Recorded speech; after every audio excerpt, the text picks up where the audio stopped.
The punch landed exactly where Uncle Marcus taught her, 2 inches below the sternum. Angled up, Brandon Hayes dropped like his strings had been cut, and for one perfect moment, Harper Mitchell felt the weight of 6 months lift off her shoulders. But that's not where this story begins. 3 weeks earlier, Harper's sneakers squelched against the wet pavement behind Rosa's diner. The September rain turning Portland into one giant puddle. 10:30 on a Tuesday night. And she was hauling garbage bags that weighed almost as much as she did. The dumpster lid clanged open, echoing off the brick walls of Lincoln High School next door. That's when she heard it, Brandon's voice. Unmistakable, even through the rain. 40 pills, that's 800. Don't try to negotiate. Harper froze, garbage bag suspended mid-throw, through the chain-link fence separating the diner from the school parking lot. She could see them clearly under the sodium lights. Brandon Hayes, golden boy of Lincoln High, the district attorney's pride and joy, counting bills while his lacrosse buddy Chase kept watch. If you're feeling that rush of what's going to happen next, hit that like button. It really helps more people discover these stories. And if you want to share where you're watching from, drop it in the comments below. For those who want to support more stories like this one, there's a thanks button right under this video. Every contribution, no matter how small, helps me bring you more inspiring tales of courage and standing up for what's right. Thank you for being here. Now, let's see what happens when push comes to shove. The older guy Brandon was dealing with looked like he'd crawled out of a nightmare gaunt face. Twitching hands. The kind of desperation that made people dangerous. He passed Brandon a paper bag, and even from 20 feet away, Harper could see the pills through the plastic baggies inside. Move. Harper, just throw the trash and go. But her body wouldn't listen. Maybe it was the exhaustion from her 8-hour shift. Maybe it was the grief that still sat heavy in her chest, making everything feel surreal since Mom died. Or maybe it was just bad luck, the same kind that had followed her around like a stray dog her whole life. Brandon's head snapped up. Their eyes met through the fence for 3 heartbeats. Nobody moved. The rain drummed on the dumpster lid. Somewhere in the distance, a siren wailed. Brandon's face cycled through surprise, recognition, and finally, cold calculation. Harper. He said it like they were friends, like he hadn't spent the last 3 years pretending she didn't exist. What are you doing here so late? She finally found her voice. Working. The garbage bag dropped into the dumpster with a wet thud. Just heading home, Brandon whispered something to Chase, who jogged toward the fence. Harper's heart hammered against her ribs. She turned. Walked, didn't run. Uncle Marcus always said running made you look guilty back to the diner's back door. Hey, Harper, wait up. She didn't wait. The door clicked shut behind her, and she leaned against it, breathing hard through the small window. She watched Brandon stuff the paper bag into his designer backpack. He looked up at the diner, and even through the rain-streaked glass. His message was clear. You saw nothing. Harper clocked out 5 minutes later, hands still shaking as she signed the timesheet. Rosa barely looked up from her telenovela, playing on the ancient TV behind the counter. You okay? Mija, you look pale. Just tired. Harper forced a smile. See you Thursday. The bike ride home usually took 15 minutes. That night, Harper made it in 10, pedaling hard through empty streets, the rain stinging her face. Every car that passed made her flinch. Every shadow could be Brandon or his boys. The mobile home park sat on the wrong side of Division Street, where Portland's progressive image gave way to reality. Harper's grandmother's trailer was third from the end. Distinguishable only by the plastic flamingos Harper's mom had planted in the tiny garden box, now overgrown with weeds Harper kept meaning to pull. She found Grandma Rose asleep in the recliner, oxygen tube whistling softly, TV playing an infomercial for some miracle pain cream. Harper covered her with the quilt Mom had made last Christmas, back when her hands still worked right, back when they thought the cancer was beaten. In her tiny room, Harper peeled off her work clothes that reeked of fryer oil and tried to process what she'd seen. Brandon Hayes dealing drugs. Brandon Hayes, whose father put dealers in prison. Brandon Hayes, who was headed to Princeton next fall on a lacrosse scholarship. Her phone buzzed. Unknown number. "Hey, it's Brandon. Got your number from the school directory. Can we talk about tonight? I think there's been a misunderstanding." Harper deleted the message. Another came through immediately. "I really think we should clear this up. How about tomorrow before school?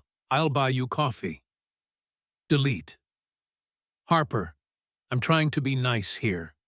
She turned off her phone and shoved it in her drawer. Tomorrow she'd go to school. Keep her head down. Avoid Brandon and his crew. In 8 months, she'd graduate and this would all be behind her. She'd survived worse. But lying in bed, listening to the rain drum on the trailer's thin roof, Harper couldn't shake the image of Brandon's face when he'd seen her. That calculating look, like she was a problem that needed solving.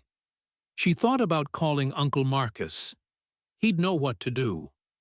But he was all the way down in Bend, running his gym, living his quiet life after 20 years of other people's wars. He'd already done enough. Teaching her those self-defense moves last summer when she'd spent 2 months with him after Mom's funeral, too broken to face senior year. "Nobody's coming to save you," he'd said during one particularly brutal training session. "So you better learn to save yourself." Harper had thought he was being dramatic. Now, staring at the water stains on her ceiling, she wondered if he'd been preparing her for something he saw coming that she'd been too naive to notice. Wednesday morning came too soon. Harper's bike tires were flat, both of them. Clean cuts, not punctures. She stood in the drizzle, staring at her only transportation, and felt the first real spike of fear. The bus ride to Lincoln High took 40 minutes, winding through neighborhoods that got progressively nicer until the school appeared like a small college campus, all glass and sustainable wood. Solar panels on every roof. Harper had tested in on academic merit, one of the few diversity admissions from the East Side. Most days, she felt like a tourist in someone else's life. She made it through first period AP history without incident. Brandon wasn't in any of her advanced classes. Legacy students didn't need to pad their transcripts with academic rigor. But between first and second period, she found her locker door slightly open. Inside, nestled on top of her calculus textbook, was a dead rat. Harper slammed the locker shut, bile rising in her throat. Around her, students streamed past, chatting about college essays and weekend parties.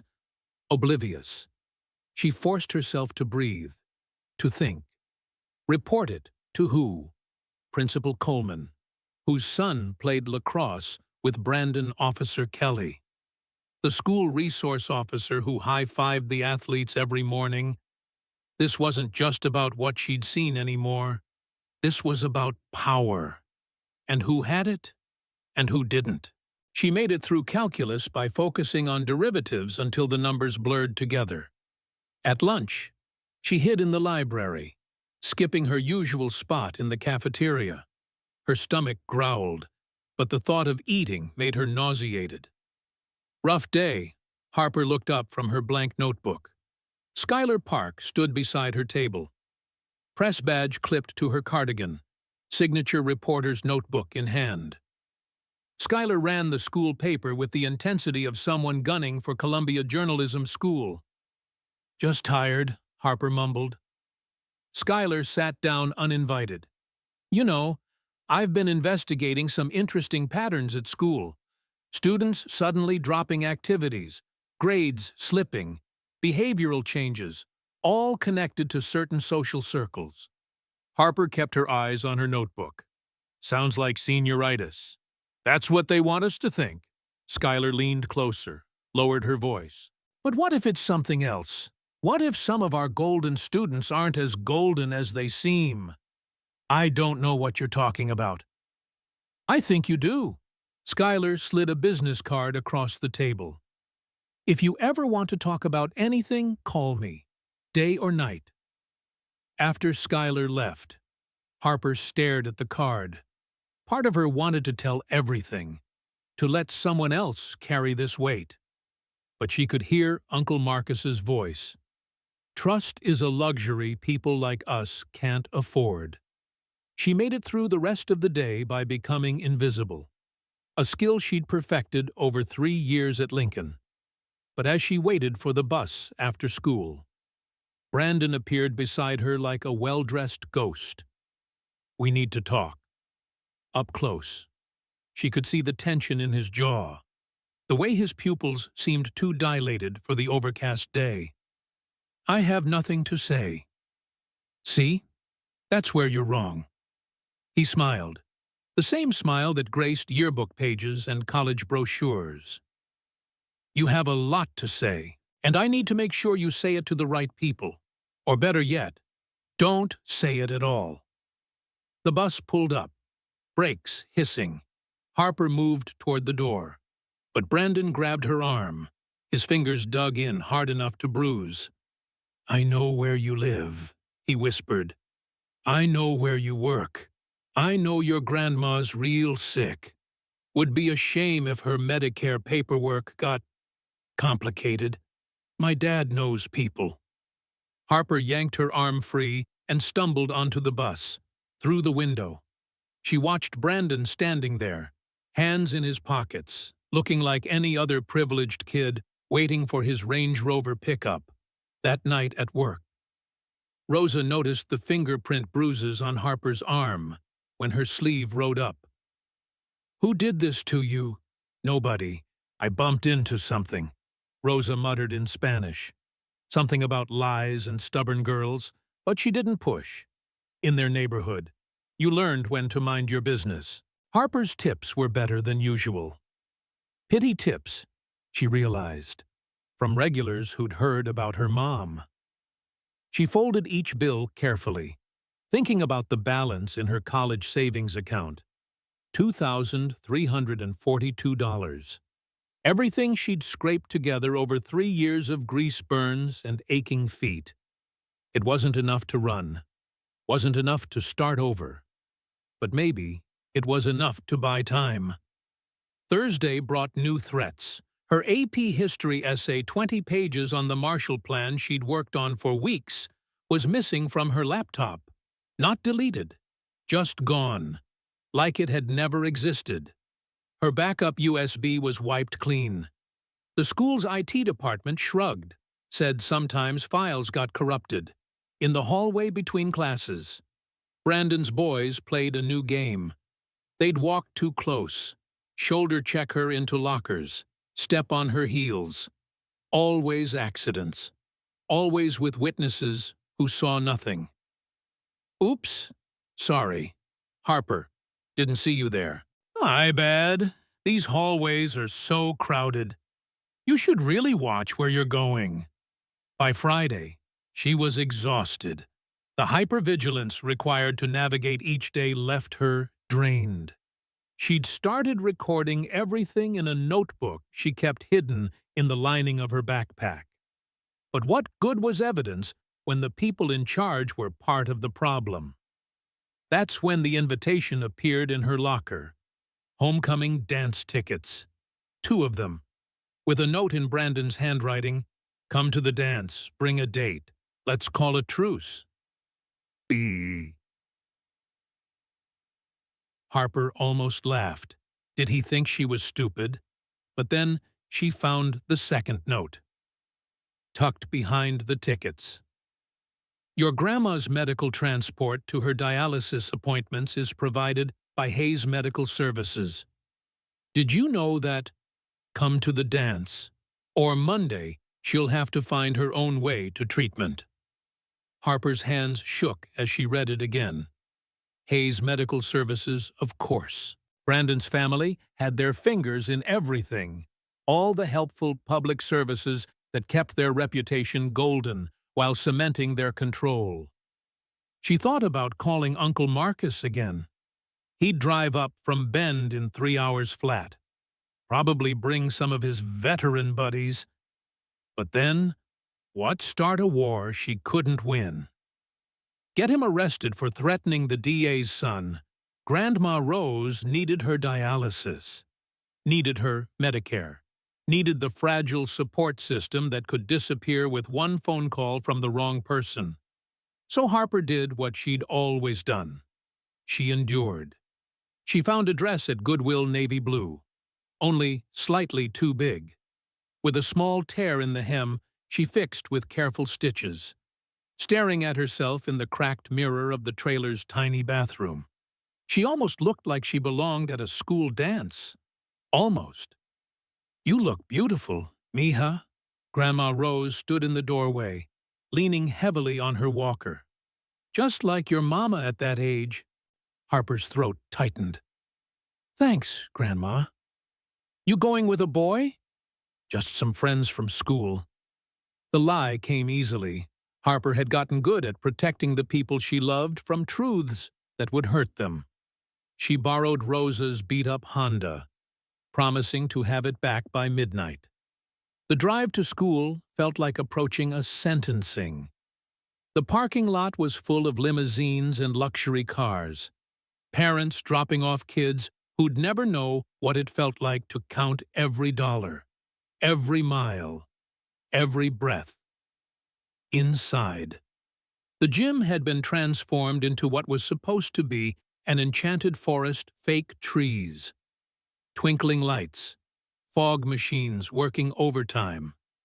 Harper stood at the entrance, watching her classmates dance and laugh, wondering if any of them knew what was happening in the shadows of their perfect school. Harper. You came, Brandon materialized beside her, looking like a Ralph Lauren ad in his perfectly fitted suit. Up close, she could see the sheen of sweat on his forehead despite the cool evening. The way his hands twitched slightly. I didn't have a choice. Sure you did.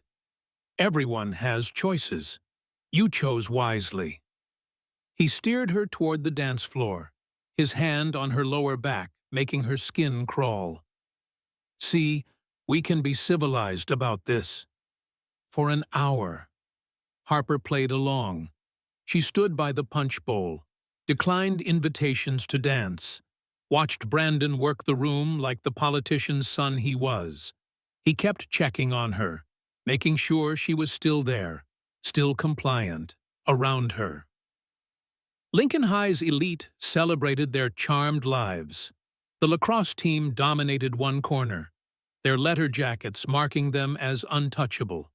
The theater kids held court near the stage, practicing acceptance speeches for awards they hadn't won yet. The student council types networked by the photo booth, building connections that would last through college and beyond. And then there was Harper, in her second-hand dress, counting the minutes until she could leave. Having fun. Skylar appeared at her elbow, looking unusually formal in a black cocktail dress. Time of my life. Skylar studied her carefully. You know, I've been watching Brandon tonight. He seems agitated. Keeps checking his phone, disappearing for a few minutes, almost like he's working. Harper said nothing, but Skylar pressed on. I have a theory about what's happening at our school. Want to hear it? Not really. I think someone's running drugs through the athletic teams, using their away games to transport, their popularity to distribute. And I think someone in power is protecting them. Harper's heart rate spiked. That's a dangerous theory. The best stories always are. Skylar touched her arm gently. I meant what I said before. If you know something... Ladies! Brandon's voice cut through their conversation. He was carrying 2 cups of red punch. That politician's smile stretching his face. You both look thirsty. It happened so fast, Harper couldn't dodge. Brandon tripped. The cups flew forward, and suddenly Harper's dress was soaked in sticky red punch. The liquid spread across the navy fabric like blood, drawing gasps from nearby students. Oh my God, Harper. I'm so sorry. Brandon's apology was loud, theatrical. Here, let me help. His hands were on her dress before she could step back, dabbing at the stain with napkins, and then, with a movement that looked accidental but wasn't, his class ring caught on the fabric. The sound of tearing filled the sudden silence as the dress ripped from chest to waist, exposing the dingy sports bra Harper wore underneath. Time stopped. The music kept playing, but everyone near them had frozen, phones already coming out to capture her humiliation. Harper stood there, holding the ruined fabric against herself, feeling 17 years of careful dignity shatter in an instant. Oops, Brandon said, not even trying to hide his smirk now. Guess that's what happens when you shop at thrift stores. The fabric's just not quality. The laughter started small, then spread like wildfire. Harper saw faces she recognized, classmates from AP classes who'd never spoken to her. Kids from the East Side who'd made it out only to join the cruelty. Teachers chaperoning who suddenly found the decorations fascinating. But it wasn't the laughter that broke something inside Harper. It was Brandon leaning in close, his breath hot against her ear, whispering, "This is just the beginning. Unless you want your grandma's oxygen supply to mysteriously malfunction, you're going to forget what you saw. Nod if you understand." Harper's vision tunneled. She could hear her heart pounding, feel the sticky punch dripping down her legs, see Brandon's satisfied face waiting for her surrender. Around them, phones captured every second of her humiliation, already uploading to social media, already turning her pain into entertainment. But Uncle Marcus had taught her something else during those long summer days in his gym. Sometimes the only way out is through. Harper looked Brandon straight in the eye and said, loud enough for everyone to hear, "Your dad know about your habit yet." Brandon's smirk vanished. The gym seemed to inhale collectively. Even the music felt quieter. "What did you say?" Harper dropped her hands, letting the ruined dress hang open. If they wanted a show, she'd give them one they'd never forget. "The track marks on your arm, under that expensive watch you keep adjusting. That's why you're dealing. Isn't it Daddy cut off your allowance when he found out his golden boy was using—" The silence was complete now. Skylar had her phone out, but she wasn't laughing or posting to Instagram. She was recording with the steady hand of someone who recognized a real story unfolding. Brandon's face cycled through emotions: shock, rage, and finally, naked fear. "You crazy bitch," he snarled, all pretense of civility gone. "You have no idea who you're messing with." "Actually, I do." Harper felt strangely calm, like she was floating above her ruined dress and the staring crowd. "You're Connor Hayes' son. The same Connor Hayes who built his career on putting dealers away while his own kid sells pills to pay for his coke habit. That about right." Brandon lunged. Time slowed to honey. Brandon's fist came at Harper's face like a freight train. All 200 pounds of lacrosse-trained muscle behind it. The crowd scattered, screaming. Someone yelled, "Fight!" in that gleeful way kids do when they smell blood.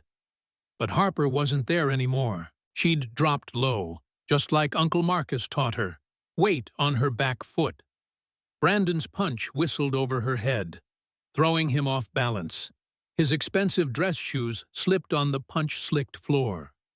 "Violence is always the last option," Uncle Marcus had said. "But when it comes, you don't get a second chance. One strike. Make it count." Harper pivoted, coming up inside Brandon's guard.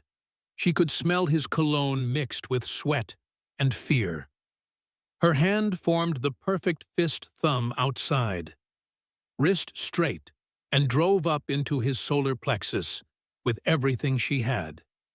The sound Brandon made wasn't human. It was the noise of every bit of air leaving his body at once. His eyes bulged, his mouth opened and closed like a fish.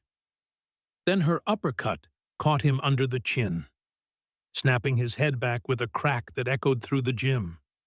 Brandon Hayes, golden boy of Lincoln High, collapsed like a puppet with cut strings. The silence lasted 3 heartbeats. Then, chaos. "Oh my God! She killed him! Someone call 911! Did you see that? Did you fucking see that?"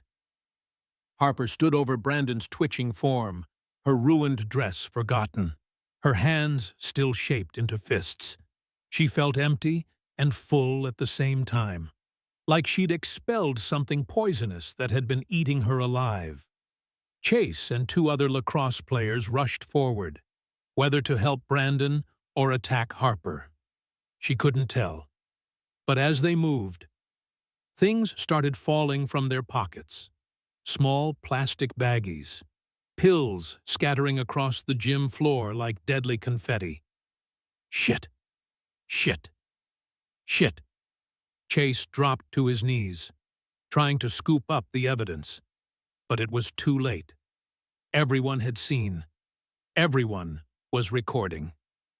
Principal Coleman pushed through the crowd, his face purple with rage. "Everyone stay calm, Ms. Mitchell.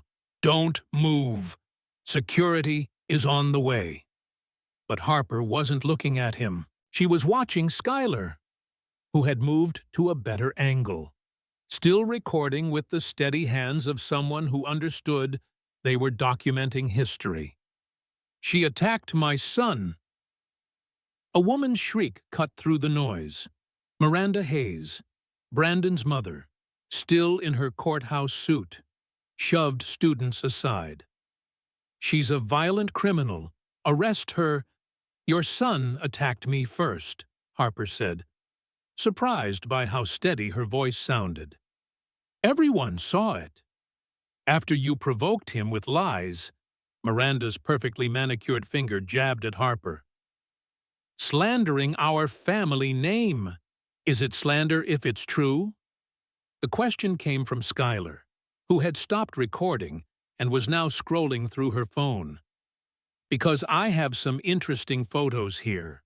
Brandon making exchanges in the parking lot. Time-stamped. Geotagged." Miranda's face went white. "You little—" "And there's more." Skylar's voice carried the confidence of someone holding a royal flush. "I've been investigating the surge in pill availability at Lincoln for 3 months. Funny how it coincides with away games for the lacrosse team. Even funnier how the dealing happens on routes that avoid all the security cameras. Almost like someone with access to the school's security system told them where the blind spots were." Principal Coleman stepped forward. "Miss Park, these are serious accusations." "Yes, they are." A new voice joined the conversation. Officer Kelly, the school resource officer, had arrived. But instead of moving toward Harper, he was looking at the pills scattered on the floor, at Chase still trying to hide baggies in his pockets, at Brandon starting to stir on the ground. "Connor called me. Kelly said to Miranda. Told me to arrest the Mitchell girl no matter what. But you know what, I've been a cop for 20 years, and I'm tired of looking the other way.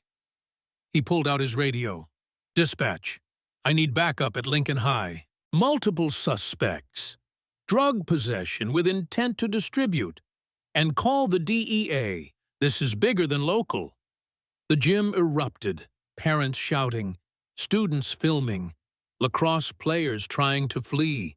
In the chaos, Harper felt a hand on her shoulder.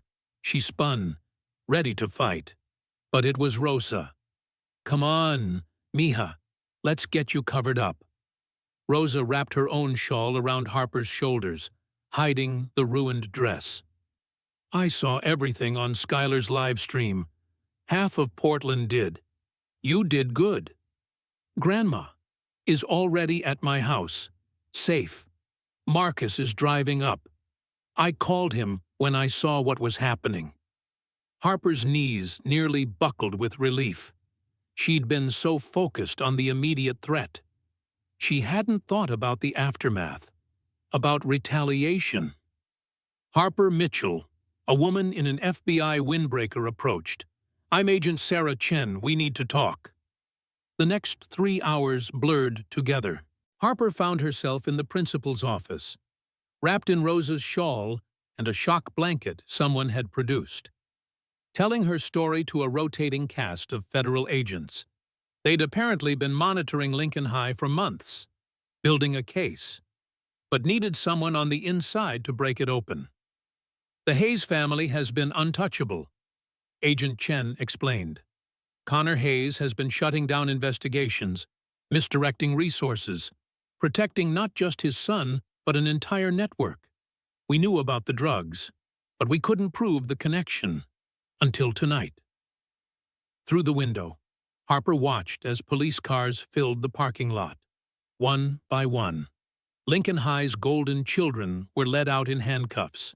Chase Morrison, Tyler Hammond, even Madison Wells, the valedictorian, who had been keeping the books for the whole operation.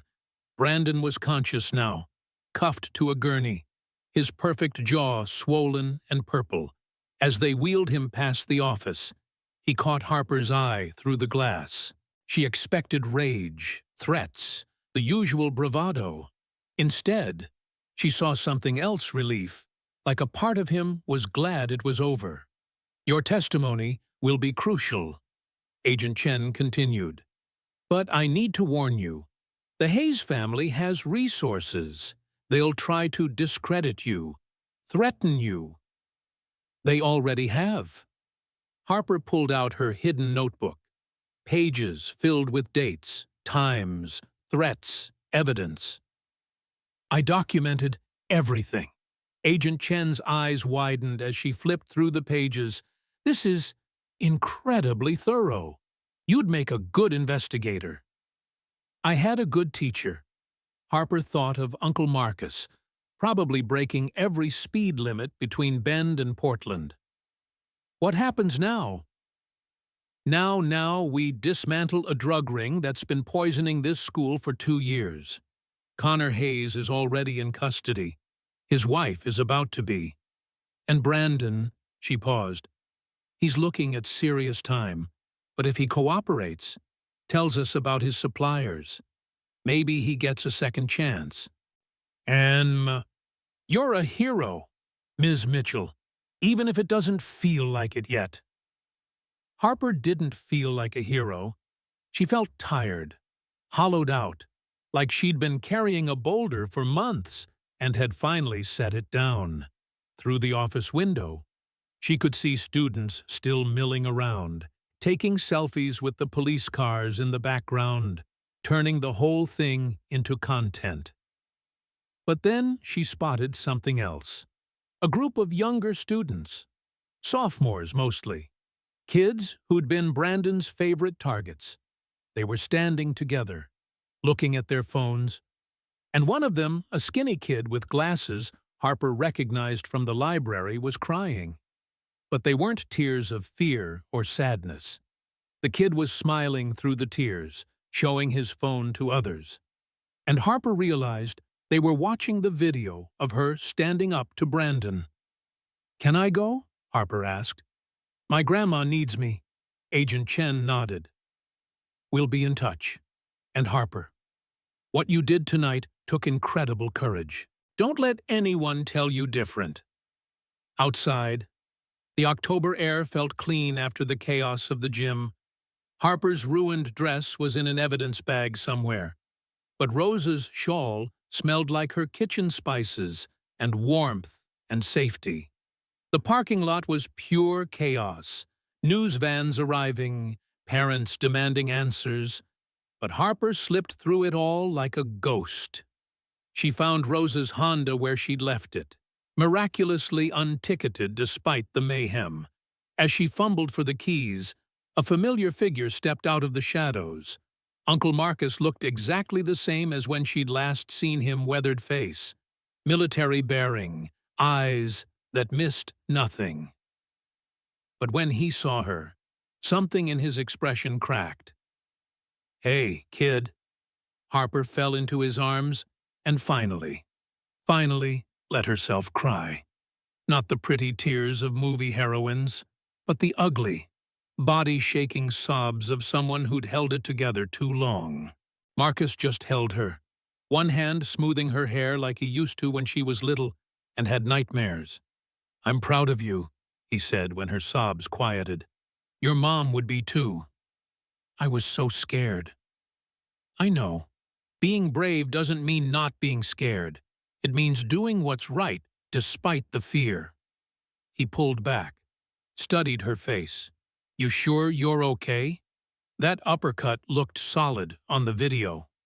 Harper almost laughed. "You saw, half the country saw. Skylar's live stream went viral."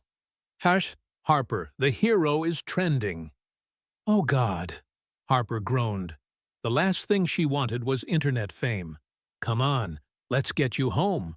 Rosa's making tamales, and your grandma's holding court, telling everyone how she always knew you were a fighter." The drive to Rosa's house felt surreal. Harper's phone, turned back on, buzzed constantly with messages, but she ignored them all. Tomorrow she'd deal with the aftermath, the investigations, the inevitable backlash. Tonight, she just wanted to be Harper Mitchell, 17 years old, surrounded by people who loved her. Rosa's small house blazed with light. Cars filled the driveway and lined the street neighbors. Friends from the diner. Even some kids from school. Harper barely knew. When she walked in, the conversation stopped. Then someone started clapping, slow at first, then faster, until the whole room erupted in applause. Harper stood frozen in the doorway, overwhelmed, until Grandma Rose's voice cut through the noise. "Well, don't just stand there, mija. Come give your grandma a hug." Harper crossed the room and knelt beside her grandmother's wheelchair, careful of the oxygen tubes. Rose's papery hands cupped Harper's face. "You did good, baby, real good. Your mama's probably up there causing hell, proud as anything." The tears came again, but gentler this time. Around them, the party resumed, food appearing from nowhere, stories being told and retold, Skylar holding court in the corner, explaining her investigation to a rapt audience. Harper. She looked up to find Madison Wells standing awkwardly nearby. No longer in handcuffs, but looking like she'd aged 10 years in 3 hours. I wanted to say I'm sorry for everything. For not stopping it, for being part of it, for—" She trailed off, then started again. "My little brother has anxiety. The pills started as a way to help him focus for tests. Then Brandon said he could get more, cheaper than prescriptions. Before I knew it, I was keeping the books, telling myself it was just helping kids study, but it wasn't. Kids got hurt. And I knew you were getting threatened. But I was too scared to—" "Madison, I'm going to testify. Tell them everything. I know it won't fix what I did, but maybe it'll help stop this from happening again." She paused. "You were the only one brave enough to stand up. The rest of us were cowards." Before Harper could respond, Madison was gone, disappearing into the crowd. Uncle Marcus appeared at Harper's elbow, holding a plate of tamales. "Eat, you need fuel." Harper realized she hadn't eaten since breakfast. The first bite of Rosa's tamales tasted like heaven. Around her, the party continued a strange celebration of justice served. Community rallied, and one girl's refusal to be silenced. "What happens Monday?" Harper asked Marcus between bites. "When I have to go back to school, you'll walk in with your head high, and some people will stare, some will whisper, but more will remember that you're the girl who stood up when everyone else knelt down." He squeezed her shoulder. "Besides, something tells me Lincoln High is about to become a very different place." He was right. By morning, the news had exploded across every platform. DA's son leads high school drug ring, and students' courage exposes corruption. The punch heard round Portland. Connor Hayes was denied bail, his career in ruins. Miranda Hayes was disbarred pending investigation. Dozens of students faced charges. But the real change came Monday morning, when Harper walked into Lincoln High. The hallways were different, quieter, more subdued. The lacrosse team's swagger was gone. The invisible hierarchies that had ruled the school were crumbling. Harper's locker had been cleaned. No trace of the dead rat. Instead, she found it covered in sticky notes, hundreds of them, in different handwriting. "Thank you for being brave. You saved my brother." Finally, someone said no. "You're my hero. My daughter won't have to fear going to school now." A grateful parent. Harper stood there, reading each note, feeling something shift in her chest. This wasn't what she'd wanted or expected. She'd just wanted to survive, to protect her grandmother, to make it through senior year. But sometimes, Uncle Marcus had taught her, the fights that choose you are more important than the ones you choose. "Ms. Mitchell," she turned to find Principal Coleman, looking haggard and somehow smaller. "I owe you an apology. I failed in my duty to protect students. I let fear and politics override what I knew was right. I've submitted my resignation. But before I go, I wanted to say thank you. And I'm sorry, it took a 17-year-old girl to do what all of us adults should have done." He walked away before Harper could respond. She watched him go, then headed to AP History, where Ms. Peterson was waiting with a printed copy of Harper's mysteriously deleted Marshall Plan essay. "I always keep backups," Ms. Peterson said with a wink. "A-plus work. By the way." The days turned to weeks. The investigation widened, pulling in corrupt cops, complicit administrators, and a supply chain that reached all the way to Seattle. Harper testified twice, each time wearing the one good dress she owned, speaking truth to rooms full of suits who finally had to listen.